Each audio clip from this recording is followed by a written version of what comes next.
말씀 보도록 하겠습니다. 말씀은 누가복음 4장입니다.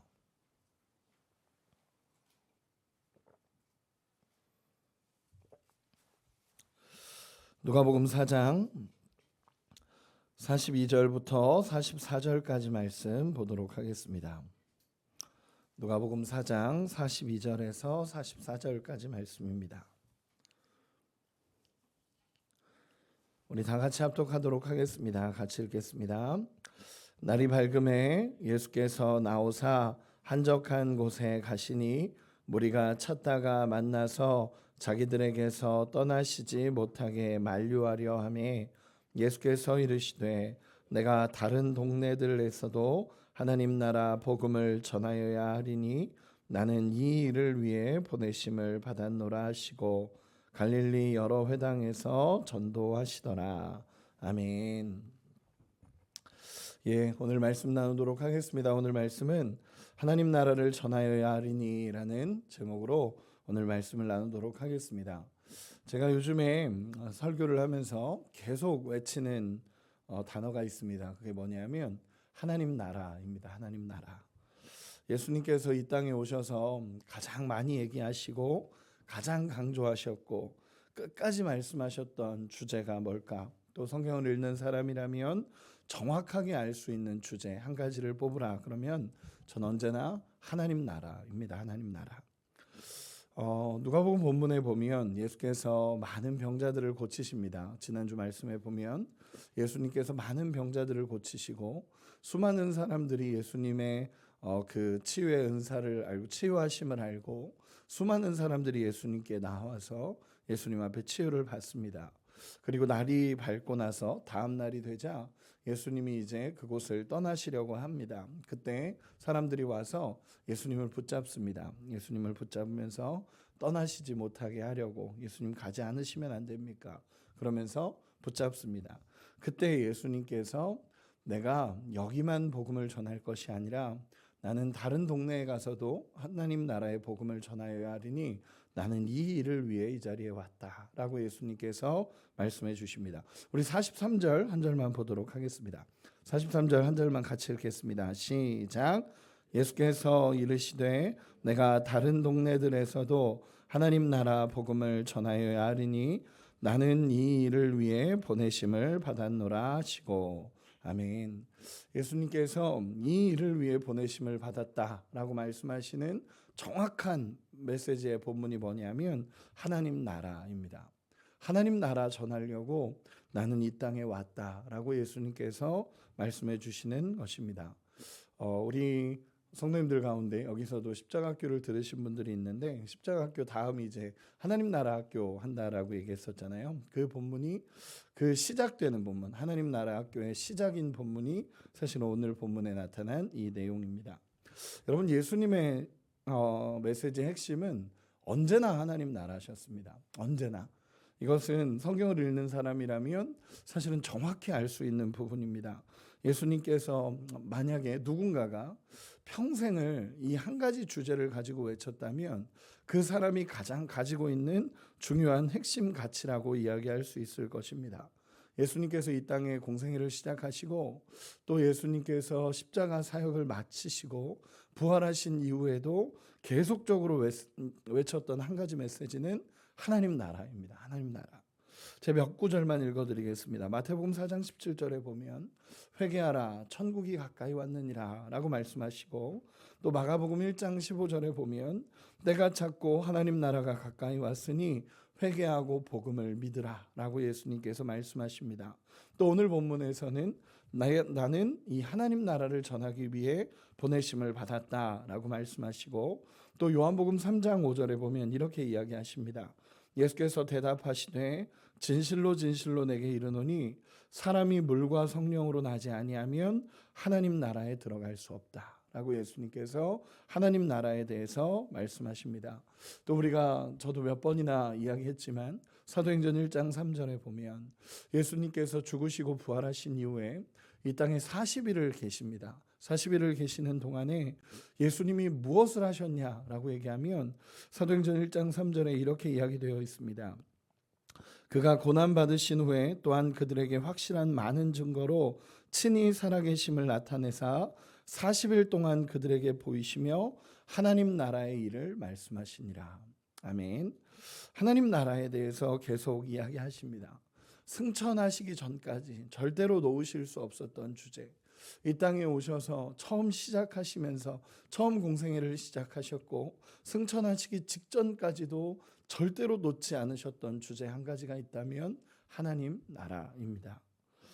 여러분, 예수님께서 모든 설교의 주제는 하나님 나라였고, 그러다 보니까 이 하나님 나라라는 것을 놓치면 사실은 복음을 제대로 이해하고 있는 것이 아닙니다.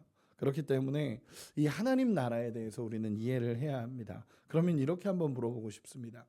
예수님이 왜 이렇게까지 하나님 나라를 외치셨을까요?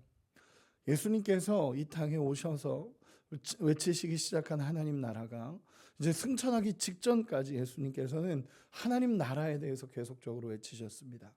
왜 이렇게까지 예수님은 하나님 나라를 전하셨을까요? 답은 간단하죠. 뭐냐면 우리가 하나님 나라를 알기를 원하셨고, 그리고 그 하나님 나라를 누리기를 원하셨습니다. 이 땅에서 하나님 나라를 누리고 살지 못하는 우리를 바라보며, 하나님 나라를 잘못 이해하고 있는 우리를 바라보며, 하나님 나라가 있는데도 불구하고 여전히 세상의 통치를 받고 있는 우리를 바라보며 안타까운 마음으로 하나님 나라를 외치셨고, 우리가 이 땅에서 하나님 나라를 그토록 외치고 싶었던 메시지가 하나님 나라였습니다. 우리에게 하나님 나라가 있다라는 것을 알려주기를 원하셨고, 이 땅에 하나님 나라의 통치가 임하였음을 예수님께서 말씀하셨고, 그리고 그 영원한 하나님 나라가 있다라는 것을 예수님께서 전해주고 싶으신 겁니다. 그래서 첫 메시지부터 하나님 나라가 가까이 왔으니 복음을 믿어야 된다. 회개하고 복음을 믿으라. 회개하라, 천국이 가까이 왔느니라. 하나님 나라가 있다라고 얘기하면서 예수님께서 공생애를 사시는 모든 시간 동안에 하나님 나라를 전하셨습니다. 그러면 예수님께서 그토록 우리에게 전하고 싶었던 하나님 나라라는 것이 무엇입니까? 예수님이 그토록 전하셨던 하나님 나라가 무엇입니까? 사실 이 하나님 나라라는 이 말은요, 이스라엘 사람들은 이해할 수 있는 언어들이었습니다. 왜냐하면 그 단어들이 이미 계속적으로 나왔던 단어들이니까. 구약에서 히브리어로는 말쿠트라는 단어를 쓰고 헬라어로는 바실레이아라는 단어를 씁니다. 이 단어들은 뭐냐면 왕이라는 의미가 포함이 되는 단어입니다. 우리가 나라라고 얘기하면 보통은 country라는 단어, 영어 단어를 쓰죠. 그런데 여기서 나타난 말쿠트 바실레이아라는 이 단어는요, 영어로 country가 아니라 kingdom이라는 단어입니다. 그럼 이 얘기는 뭐냐면 왕이 통치하는 나라를 이야기할 때 kingdom, 이 단어를 쓰는데, 여러분, 이 하나님 나라라는 것은 무엇이냐면 쉽게 얘기해서 하나님이 왕이 되시는 곳을 의미하는 것입니다. 하나님이 왕이 되시는 곳, 하나님이 통치하시는 곳을 이야기할 때 하나님 나라다라고 표현합니다. 이 나라라는 단어, 여기서 말하는 하나님 나라라는 단어는 이 땅의 개념이 아닙니다. 땅을 나눠서 이 땅에 내가 통치하고 있다라는 이 땅의 개념이 아니라 주권과 통치와 다스림을 의미할 때 이 하나님 나라라는 단어를 씁니다. 쉽게 얘기해서 이겁니다. 이 땅에 공중권세 잡은 자, 사단이 통치하고 다스리고 억압하는 나라에 예수께서 오심으로 말미암아 그 사단의 통치를 끊어내고 하나님 나라의 통치가 임할 수 있다라는 것을 예수님께서 선언하시는 것입니다. 사단의 통치로 이 땅이 가득 차 있었는데 예수께서 오심으로 말미암아 하나님 나라가 임했다라는 이 표현은요, 예수께서 오심으로 말미암아 그 사단이 통치하고 공중권세자가 잡았던 그 통치를 끊어내시고 이제는 하나님의 통치가 이 자리에 임한다라는 것을 예수님께서 말씀하시는 것입니다.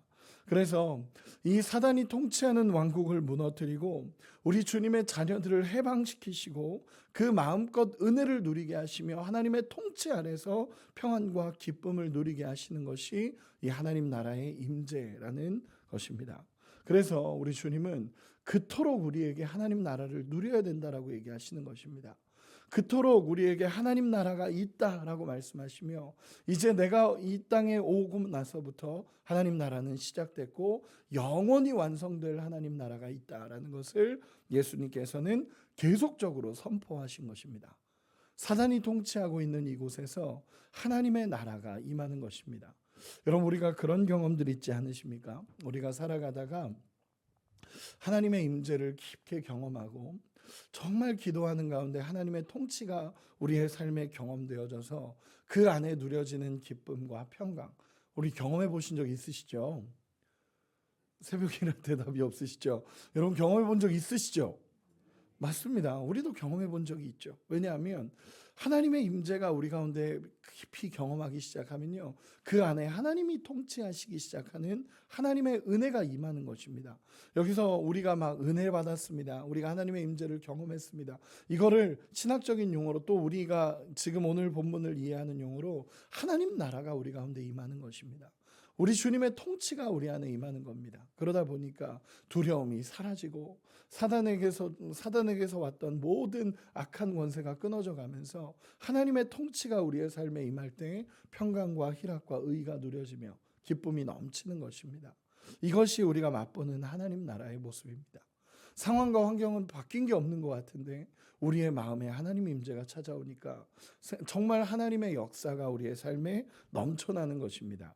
그럼 조금만 더 알아보도록 하겠습니다. 그러면 하나님 나라가, 우리 예수님께서 말씀하신 하나님 나라라는 것이 구체적으로 뭘까라는 생각을 해보면 우리에게는 이 두 가지의 하나님 나라를 나눌 수 있습니다. 첫째는 뭐냐면 요한계시록 21장 22장에 나타나면 거기 그 본문에 보면 영원한 하나님 나라가 나타납니다. 우리가 말하는 천국의 모습입니다. 우리가 이 땅을 떠나서 완성될, 나중에 예수께서 재림하심으로 말미암아, 예수께서 다시 오심으로 말미암아 완성될 하나님 나라가 있습니다. 그것을 성경에서 얘기하는 영원한 하나님 나라, 천국이라고 표현을 합니다. 하나님 나라에는 없는 것이 있고 있는 것이 있습니다. 요한계시록 21장 22장에 보면 이렇습니다. 하나님 나라에는 밤이 없고 질병이 없고 고통이 없고 죽음이 없고 슬픔도 없고 염려와 근심도 없고 유혹과 죄도 없고 바다도 없고 저주도 없고 죄도 없고 이별도 없다라고 영원한 하나님 나라를 설명합니다.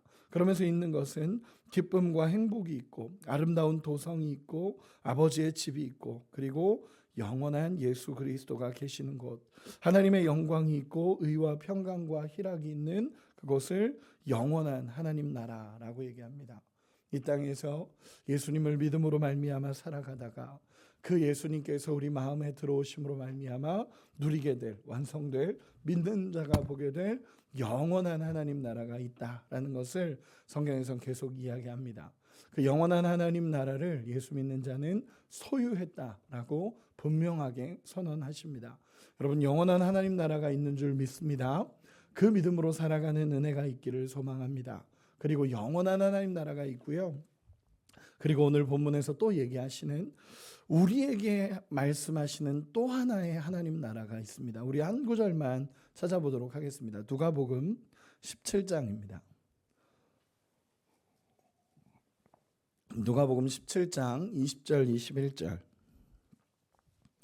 누가복음 17장 20절 21절.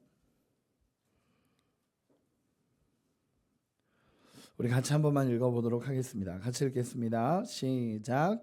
바리새인들이 하나님의 나라가 언제 임하나이까 묻거늘 예수께서 대답하여 이르시되 하나님의 나라는 볼 수 있게 임하는 것이 아니요 또 여기 있다 저기 있다고도 못하리니 하나님 나라는 너희 안에 있느니라. 아멘. 여러분, 이 말씀이 사실은 정말 중요한 말씀입니다. 왜냐하면 예수님께서 하나님 나라에 대해서 얘들아 하나님 나라가 임했다라고 얘기하시며 영원한 하나님 나라를 계속적으로 이야기하셨었습니다. 그런데 이 바리새인들도 그렇고 서기관들도 그렇고 이 말씀이 쉽지 않은 겁니다. 그러면서 이야기하는 것이 예수님이 오시면서 말미암아 하나님의 나라가 임하였다라고 얘기하는데, 그럼 그 하나님 나라가 언제 옵니까? 라고 이야기를 하는 것입니다. 그때 예수께서 이렇게 말씀하십니다. 하나님 나라는 너희 안에 있느니라 라고 얘기하십니다. 여러분, 이 본문이 뭐냐면 그 당시에 바리새인들도 제자들도 따르는 사람들도 하나님 나라를 오해하고 있었습니다. 그게 뭐냐면 하나님 나라는 하늘에 있다라고 생각하는 오해였습니다. 그들은 하나님 나라가 하늘에 있고 결국 죽어서만 경험되는 것이 하나님 나라다라고 이야기했습니다. 그게 틀렸다는 것이 아니라 영원한 하나님 나라가 있다라는 것을 예수님은 계속적으로 선포했습니다. 그런데 동시에 예수님이 이야기하시는 것이 있습니다. 그것이 무엇이냐면 예수께서 오심으로 말미암아 우리 안에 하나님 나라가 있다라고 예수님이 이야기하신 것입니다. 그래서 우리가 그런 얘기 많이 하잖아요. already와 not yet 사이라고 이야기하면서 아직 완성되진 않았지만 이미 임한 하나님 나라에 대해서 이야기를 합니다. 즉 예수님이 이 땅에 오심으로 말미암아 우리 안에 예수님의 통치가 임하고 하나님 나라의 통치가 임함으로 말미암아 경험되는 하나님 나라가 있습니다. 오늘도 기도하는 가운데 오늘도 하나님의 통치를 경험하고 내 주권을 내려놓고 우리 하나님의 통치를 경험하면 경험되고 맛보게 되는 하나님 나라가 있다라는 것을 예수님께서 말씀하십니다. 에베소서 1장 3절에 보면 우리에게 모든 신령한 복, 하늘에 있는 모든 신령한 복을 이미 우리에게 주셨다라고 얘기합니다. 그 표현이 뭐냐면요, 영원한 하나님 나라의 복이 우리 가운데, 이 땅을 살아가는 우리 가운데도 경험될 수 있다라는 것입니다. 그것이 이미 임한 하나님 나라입니다. 그리고 그 하나님 나라의 완성은 우리 예수님께서 다시 오시는 그날에 우리 가운데 임한다라는 것입니다. 예수님께서는 이것을 알려주고 싶으신 겁니다. 예수님께서는 우리에게 계속 이걸 알려주고 싶으셨던 겁니다.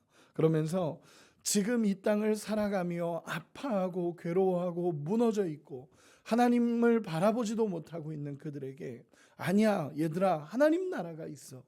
지금 너희 안에 하나님 나라가 임할 수 있고 영원한 완성될 하나님 나라가 있지만 예수께서 이 땅에 오심으로 말미암아 사단의 모든 권세를 끊으심으로 말미암아 누리게 될 하나님 나라가 있다라는 것을 예수님께서 말씀하십니다. 그러면서 이 하나님 나라를 구하고 너희가 이 하나님 나라의 통치를 경험해야 된다라고 예수님께서 말씀하십니다. 주기도문에서도 이야기하시죠. 나라가 임하시오며 나라가 임하시오며 그 하나님의 통치를 사모하는 것입니다. 그러면 마지막으로 이렇게 한 번 더 물어보고 싶습니다. 그러면 우리의 문제는 무엇입니까? 이미 주신 하나님 나라를 왜 누리고 있지 못한다라고 생각이 듭니까? 우리가 하나님 나라를, 예수님을 믿습니다. 그런데 왜 하나님의 통치를 경험하지 못하고 하나님 나라를 누리지 못하고 살아가고 있습니까? 답은 사실 간단합니다. 하나님 나라 백성이 세상과 똑같이 살기 때문에 하나님 나라가 경험되지 않는 것입니다.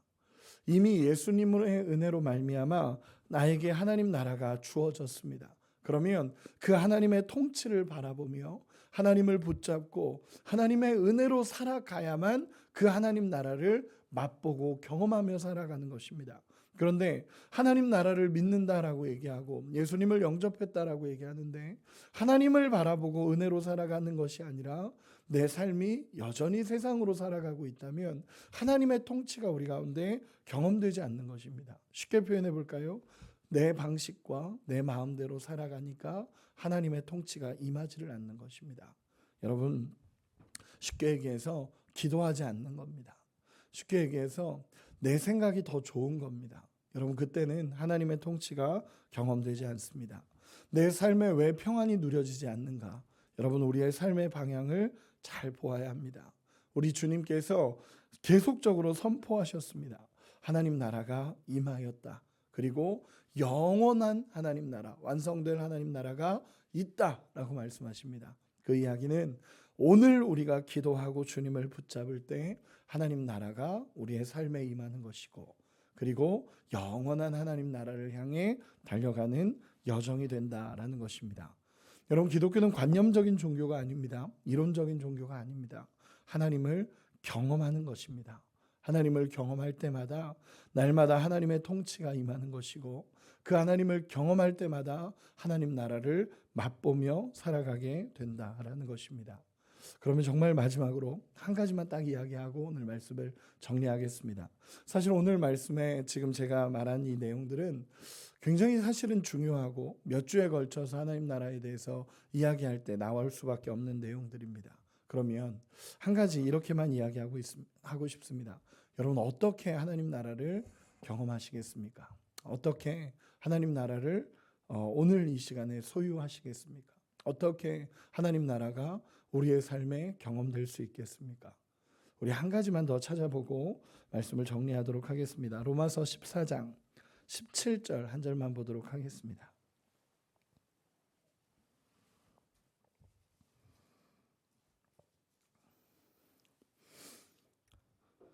로마서 14장 17절 한 절만 읽도록 하겠습니다. 같이 읽겠습니다. 로마서 14장 17절입니다. 시작. 하나님의 나라는 먹는 것과 마시는 것이 아니요 오직 성령 안에 있는 의와 평강과 희락이라. 아멘. 나중에 이제 하나님 나라에 대해서 조금 더 구체적으로 다음에 말씀으로 다루도록 하겠습니다. 한 가지만 이야기하고 마무리하겠습니다. 오늘 하나님 나라를 경험하는 핵심은요, 따라합시다. 성령입니다. 하나님 나라는 먹는 것과 마시는 것이 아니요 오직 성령 안에 있는 의와 평강과 희락이라라고 얘기합니다. 하나님 나라를 경험하게 하시는 분이 계십니다. 그분이 누구시냐면 성령이십니다. 우리가 이 땅에서 육신을 가지고 살아가고 또 질병과 어려움과 무거움을 가지고 이 땅을 살아갑니다. 그러나 그럼에도 불구하고 이 땅에서 하나님 나라를 경험하게 하시는 분이 계신데 그분이 성령이십니다. 하나님 나라의 영광과 기쁨과 평안을 누리게 하시는 분이 성령이십니다. 이 땅의 생명이 끝나고 죽어야만 가는 나라가 아니라 이 땅에 살아가면서도 맛보고 경험하고 그 영원한 하나님 나라를 꿈꾸게 하시는 분이 누구냐? 성령이십니다. 여러분, 성령을 의지하며 우리 주님을 붙잡을 수 있는 은혜가 있기를 소망합니다. 그래서 저 나름대로 정의한 건 뭐였냐면, 예수님은 하나님 나라의 시작을 선포하셨고 성령은 하나님 나라를 이루셨고 하나님께서는 하나님 나라를 완성시킨다 라는 것으로 저는 정의했습니다. 물론 다들 정의하는 문장일 수 있지만 저 나름대로 이렇게 한 문장으로 정의를 하면서 제 마음에 얼마나 기쁨이 있었는지 모릅니다. 하나님 나라는 예수님께서 하나님 나라를 시작을 선포하셨고 성령께서 이루어 가시고 하나님께서 완성시키시는구나. 그래서 삼위일체 하나님이 다 외치시는 게 하나님 나라구나 라는 것을 제 나름대로 한 문장으로 쓰면서 얼마나 제 마음에 기쁨이 되었는지 모릅니다. 여러분, 성령이십니다. 성령께서 이 땅에 살아가면서 우리가 하나님 나라를 경험할 수 있게 하시고 성령께서 우리 가운데 임재하심으로 말미암아 하나님 나라의 통치가 우리의 삶에 경험되어야 된다라는 것입니다. 여러분, 내가 살아가며 경험하는 게 다가 아닙니다. 우리는 내가 경험하는 것이 다라고 생각하는데 아닙니다. 이 땅을 살아가며 하나님 나라를 소유하고 살아가는 사람들이 우리의 삶에 있습니다. 여러분, 우리가 믿음으로 살아간다라고 얘기하지만 다 똑같이 살아가는 것 아닙니다. 어떤 사람들은 믿지만 두려워하고 어렵게 살아가는 반면에 어떤 사람들은 믿으면서 하나님 나라의 통치를 경험하고 그 하나님 나라를 소유하며 살아가는 사람들이 있습니다. 우리가 찬양했던 것처럼, 오늘 찬송가 찬양했던 것처럼 높은 산이 거친 들이 초막이나 궁궐이나 내 주 예수 모신 그곳이 하나님 나라입니다 라고 고백하는 우리의 삶의 고백이, 그리고 우리의 삶의 역사가 일어나시기를 예수님의 이름으로 축원합니다. 기도하겠습니다.